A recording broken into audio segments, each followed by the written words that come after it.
Voici le lieu le plus sécurisé du Gabon, plus sécurisé que la présidence, voire même le plus sécurisé de toute l'Afrique centrale. Et vous allez le voir, il révèle l'une des plus grandes bizarreries du Gabon. Et pour comprendre pourquoi un tel lieu existe, il faut parler d'un animal devenu un véritable symbole scientifique du Gabon, le mandrill. Le Gabon abrite l'une des plus importantes populations de mandrills sauvages du monde. Il y a beaucoup de choses très intéressantes à dire sur cet animal, mais s'il y a bien une chose dont il faut parler ici, c'est du fait que les mandrills vivent naturellement avec de nombreux parasites, virus et bactéries qui peuvent être fatales pour l'homme. Les chercheurs étudient comment leur système immunitaire gère ces infections et peut-être en tirer des pistes pour la médecine humaine. Mais ce type de recherche nécessite des laboratoires parmi les plus sécurisés qui existent. Mais pourquoi autant de sécurité? Parce que dans ce genre d'installation, les chercheurs étudient certains des agents pathogènes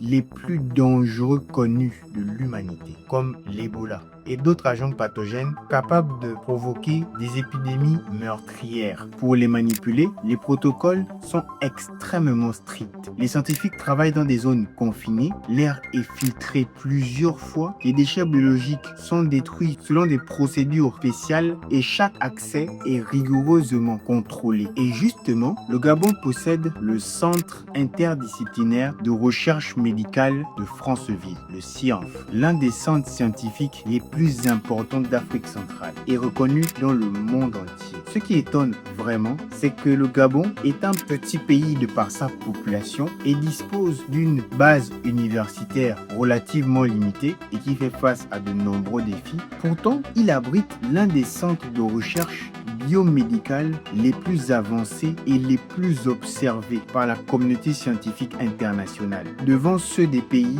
beaucoup plus peuplés que lui. Un vrai paradoxe. Ici, on ne raconte pas le Gabon, on le comprend. Abonne-toi sur NZ Explore.